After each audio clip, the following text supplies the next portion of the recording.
Hey guys, what's going on? Welcome back to the channel, welcome back to the garage, welcome back to working on the race truck, getting it back ready to go. So yesterday, right after work, went down to Delaware and dropped our transmission and torque converter off to the guys over at Muldoon's. Just took it over, dropped it off, so that way those guys can tear into it, see what's wrong with it, get our converter out to Suncoast so we can get that back as quickly as possible, because that will probably be the thing that holds us up the most. But they said when they get a chance, they're going to dive into it and figure out what our failure was, you know, whether it was something I did, you know, what did seem like we were a little low on fluid. So, you know, maybe it's something to do with that. I don't know. I'm just hoping it's not something like completely catastrophic where we're going to need a case or something like that. So while I was there talking to John, I told him exactly what happened, you know, what we did and all that. And then I told him, like, hey, the thing sounded like it had marbles in it. But then after I got the trans out, you know, when I was taking it out, I noticed the torque converter bolts were not as tight as they should be. Put my ratchet on there and just, they're all in there with red Loctite, as tight as I can get them. And they weren't that tight. Like, I just barely put any force on there, and then the rest of the time just used my little 3/8 gun to back them out, which is not how they should be. So I said, is there anything else we can do to clamp this thing to try and avoid having this problem again? I had it before when it was still a street truck, went to Cecil, had the same issue where the bolts backed out. Same thing, as tight as possible with red Loctite. And he said, the only thing you can really do is step up to a 12-bolt flex plate, which we do have. The only problem is our flex plate is of a different manufacturer than our Suncoast converter, which our Suncoast converter, the cover on that is actually 12-bolt as well. So what we did while we were at Muldoon's, we picked up this Suncoast flex plate. As you guys can see, it is of a 12-bolt design. So that way we can utilize all 12 torque converter bolts on the torque converter. So we can utilize all 12 threaded holes on the torque converter and bolt in 12 bolts rather than our standard 6. So we'll have double the amount of bolts holding this thing in. Hopefully that will get rid of our issue. Now, another cool thing about this flex plate, normally when you put the bolts in, how I do it is get one in, you run it in most of the way, but so it's still loose, and you can rotate things around, and then you go to the next bolt, and the next bolt, do the same thing, and then when you get all 6 in, you take it and just tighten the crap out of them.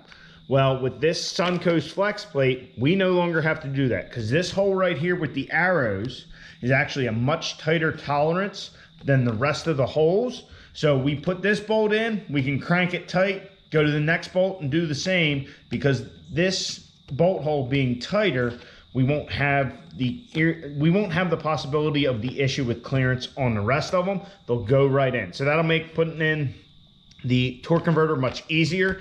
Another thing I do, and I don't know if anybody else does this, I number all my torque converter bolts. So when I'm spinning the transmission over, I just do it with a pry bar underneath rather than using like the barring tool that is built into the front of our fluid amper full power kit. I just use a pry bar so I don't have to move. I can lay right there. But I mark the underside of the torque converter at every spot when I put the bolts in. So then when I got to take them back out, I know I don't have to be feeling for the bolt. I just wait for, you know, after I put number 1 in, I wait for number 2 to show up, and then I know I'm in the ballpark. So I don't know if anybody else does that, but just a little tip that I found and I like to do. It makes things a little easier on me. So we're going to install that tonight. So once the converter gets back from Suncoast and the guys at Muldoon's get the trans back together, we can pop that thing in here. You know, that's kind of our whole goal, is when that stuff is ready to go, we will be ready to go. You know, plop that stuff in there, check our pressures, well, fill it with fluid, check our pressures, all that, and then we can go take the truck to the track if we have an opportunity. So that being said, the fact that we're doing this little maintenance item, it's kind of going to be the all-round, not goal, but it's going to pretty much be what we do this evening, is maintenance items. So we don't have to check our transmission fluid, obviously. I do have some cooler cleaning stuff coming for our transmission cooler. But one thing that we were told after our trip by Chase Fleece, he said, make sure you run valve lash. Check valve lash. So we are also going to be checking our valve lash and changing the oil in the truck. So I don't know, Chase told me before how often I should probably change the oil, but what we're gonna do is we're gonna change it now because we dynoed the truck, got the truck up, you know, on the limiter and running right, got the truck dynoed, and then we ran it at the track. It's the first time the truck's really been pushed other than when it was on the engine dyno. So I wanna put a new filter, new fluid in there, and just that way we are good to go, and our engine part of the maintenance side is complete. So we're gonna start by running valve lash and changing the oil and all that, and then we'll get to our flex plate and move on to a couple other things we have to do tonight.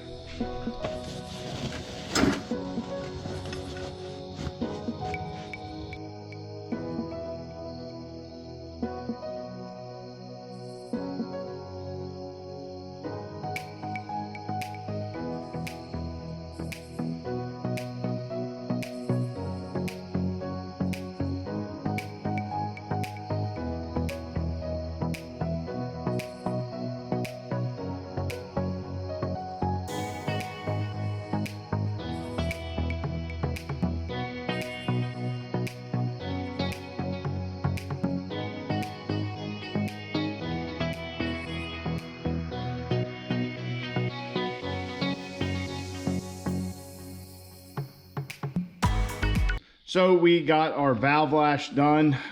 We had to adjust just about all the exhaust valves back to 20. The recommendation for Freedom is to keep it at 10 and 20. So that's what we're doing. I think about half of the intake valves or so needed to be adjusted. Everything was, like, if you were looking at the factory spec, was well within that. We were only a couple thousandths off on the ones that were out of adjustment, but 10 and 20 is what I was told, so that's what we're doing. So everything is back to 10 and 20 there. After I made my adjustments, I rotated it over again and checked the valves that we adjusted just to make sure that everything was good after we had a full cycle. So everything's good there. Valve covers back on. We are filling the truck with oil. We are filling the truck with this Amsoil Dominator racing oil, 15W50. And the reason that we are using Amsoil is actually pretty simple. When we got the engine from Freedom, they sent us 2 cases of this oil to put in the engine. There's no other reason than that. This is what I guess they recommend, and they send it with the engine, so that's what we're using. I don't have any personal thing with Amsoil or anything like that. Just Freedom sent us 2 cases of oil, so that's what we're using. So anyway, we also torqued down, or not torqued, we checked the torque on our fluid amper. It's 125 foot-pounds for the full power kit that we have on there. We checked those because, with the high horsepower, high RPM, because the truck may have seen a little over 5,000 RPM a couple of times. Well, we just checked those. I did add, I don't know if you guys can see it, some marking paint on there so we can check it, by looking really quickly. But I still wanted to throw a torque wrench on there while we're doing kind of our whole little maintenance thing here on the truck. So this is all the stuff we're gonna have to do. Not necessarily change the oil after every race. After so many passes, we'll figure out, how many passes till we change the oil or whatever. But like valve lash should be done after every weekend of racing. Checking the fluid amper, especially if you get tire shake, that's a big thing too. But just all our little checks that we're gonna have to do are torque converter bolts, even with the 12-volt flex plate. Those will be checked probably at first we're probably gonna check them after every run or every couple runs, just till we get a feel for how everything's going, because this is the second time I've had bolts loosen up with different flex plates, different converters, and it's just, that's not a hassle I want to have. It could wreak havoc on stuff, so that's something we'll check. But I don't put any of the cover plates on the covers for that stuff anymore. Since this truck isn't on the street, I just leave all these cover plates off. Even the one to the bottom, I just don't feel they're necessary. Now I do have, and of course I gotta rotate it back, but I do have the barring tool in there to keep the engine from rotating when we're checking our fluid amper bolting. So another thing I got a lot of questions on when we first did it was our engine diaper. How do you drain the oil with the engine diaper on? Well, that's easy. You undo it. you undo it and move it forward. So we undid this strap on the passenger side, and the one on the driver's side I loosened up. I was able to get it past the drain plug, and that's how we drain the oil. So anybody who wondered that long ago when we put that on, that's it. You just got to undo it and get it out of the way. So we will get to changing our flex plate out to the new Suncoast one and see what other maintenance things I can come up with. Like I said, this is just nature of the beast. We got to check these things and be prepared.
All right, so our new 12-bolt Suncoast flex plate is in, that we got from Muldoon's. John has these on the shelf, so we were able to pick it up the other day. Just something we can get done before our transmission is, you know, done and all that. So got that in. We also use these ARP bolts. That is part of the D&R Customs kit.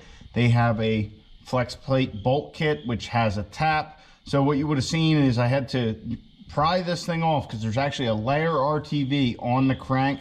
So what that is they have you first off clean the crank, run a thread chase through all your crank threads, clean out any dirt. I blew all the dirt out, but clean your crank up, clean your bolt holes. Then you apply a thin layer of RTV. That's to keep this thing from friction welding to the crank. And then you put these ARP bolts in. I did wire wheel them again. When you originally get their kit, you have to wire wheel the black coating that ARP puts on them off. And then you're gonna put, there's actually a Nordlock washer under here as well, which is like a really fancy lock washer. I mean, they're very good, put it that way. They do their job very well. And then you torque these things in a cross pattern. I did it by hand, and then to 50 foot-pounds, 100 foot-pounds, 125 foot-pounds, and then 150, and then go around again. I had my boring tool in there, but I had the ratchet in the wrong, I had the ratchet set wrong, so it spun on me, and I had to go around a couple times because, you know, forgot where I was or whatever. But, and then you have a healthy coating of red Loctite, as you can see, so we'll have to clean that all up. But let me just say, they were not loose at all taking that old flex plate off. They were a bear. Yeah, I had to use the torque wrench, two hands. I'm, you know, pushing and pulling it. They didn't loosen up at all, so that thing did its job, or these things did their job. So definitely something I recommend if you're going to be doing high horsepower stuff. Obviously, the guys over at D&R have a lot of experience with that. They probably found this out through trials and tribulations of having stuff come loose, which if this comes loose, obviously you got to pull the transmission and all that kind of stuff. So I'll get this all cleaned up, and we'll get it out from under here. All right, so we got a good bit of our maintenance items accomplished. Some of this stuff is going to be like after every like race weekend or whatever we're going to have to do. Some of it's going to be here and there. This is all stuff we are learning because this is like a new level of where we're at, as you guys obviously know. But valve lash set back to 10 and 20 where it should be. Freedom stressed that. Very important that we do that. Also, we got new oil, new filter. We checked our fluid amper, make sure our bolting is tight. I think the fluid amper guys recommend anything over like 750 horse. After any pull, any pass, you should check that stuff. because you don't want that thing coming off. But because these things are running at such a high level, you're going to get vibrations, and any vibration that a 1,000 horsepower truck gets is going to be exponentially, worse. So check that. We got our new Suncoast flex plate in, our 12 volt flex plate with the DNR Customs bolt kit. Now that bolt kit uses those Nordlock washers. They're actually, what a Nordlock is basically like two of these lock washer type things. Well, not type things. They are like two different lock washers, just not like your standard. But it locks onto the material that you're bolting to and the bolt, and then the two washers actually lock to each other. So you can actually see the imprint on this thing where that Nordlock was doing its job and biting into the flex plate. Now, our flex plate to converter bolts, that's a different story. So they obviously loosened up and started to friction weld. I'll have to get this metal cleaned up, and we'll have a good spare in case something ever does happen. We can probably actually, now that I'm looking a little closer, it looks like these holes are a bit wallered out. So that thing was rattling around. That was the noise we were hearing on the trailer. But we have another set of bolt holes that we can go to. And like I said, we'll have a good spare in case something ever happens. Like we go testing at Cecil, and then we got to have a race next weekend. We have something so we can swap into the truck and be ready to go. So that's kind of stuff I want you guys to see. And I'm learning this as we go. A lot of information has been hitting me very fast, just like when we were at Freedom Racing and looked at the engine. I was getting a lot of information from them guys about like, okay, you need to warm the thing up. You need to have an oil temperature over, say, 100 degrees. Don't run the truck. Don't like make a pass if it's over 180, whatever. So it's learning all that kind of stuff, like our oil temperature. We're going to have to pay attention. Like, okay, we started the pass. It's 150 degrees after a 1/8 mile or a 1/4 mile hit. This is about how much heat is put into that oil. So, just learning all that stuff is going to be,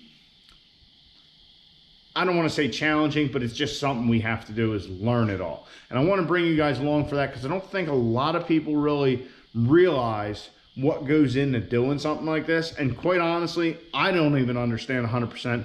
I'm going to learn, obviously, but it's like the whole transmission thing. John told me straight up when we put the transmission together the last time, and I told him what we were doing with the engine and that I wanted to make 2,000 horsepower to the wheel. He told me, you're going to need a spare transmission. And that has nothing to do with their build quality or anything. Any of these guys going in races, a lot of them got a spare. Anybody running a 48, they probably got a spare in the trailer. Majority of them, if I had to bet. And swapping transmissions out between rounds or between days, like you test and tune on Friday and then you got a race on Saturday. Well, if you break on Friday, what do you just, that's the end of the weekend? No, you're going to try and get that transmission out, get a new one in, or get that one repaired. That's just the name of the game. And running at this level, that kind of stuff's going to happen, but we're also going to get weird failures. The case on this thing's cast aluminum. It could break. There's a whole host of stuff that goes into this that I don't, like I said, I don't even fully understand it, but I want you guys to see that. I want you to understand it. Like, we have a billet intermediate shaft. It doesn't mean we're not going to launch a truck and that thing's not going to explode. That's why we have a trans blanket, because at this level, anything is possible. So even though we got like the best parts we can in it and we try to upgrade whenever we can, these things are failure prone. It's going to happen. I'm sure with the level that hopefully this truck is eventually, we were running the truck and we were at basically our lowest horsepower setting. So when we turn it up, it's gonna exponentially, change things. So we might find out, all right, our 48, the clutches are only gonna last 20, 30 passes. And if we get that out of it, I'd be happy. That's, to me, a lot of power going through something that was not made to do that originally. And just that kind of stuff. I know I'm kind of rambling on here, but I want you guys to understand what goes into this. It's just like the oil. So what's your oil change interval? 5,000 miles, 7,500? This truck will never see 5,000 miles again. So if you went by that logic, you'd never change the oil. But that seems a bit ludicrous, right? Because we're doing stuff that's just completely out of the norm and out of that realm. So I want you guys to understand that, and hopefully you can learn, and it'll make more sense when you see some of this stuff break and go, well, that shouldn't break. Well, yeah, on a 1,000 horsepower truck, it won't, but when you're making double that, there's all kinds of weird stresses. So anyway, guys, like I said, I was kind of rambling on there in the last minute, but that's what I'm really trying to do here, is bring you along with me. And as I learn, hopefully you guys learn. So I hope you enjoyed. Please like the video, subscribe down below. Catch you guys on the next one. Get out in your garage, get the wrench out of your truck.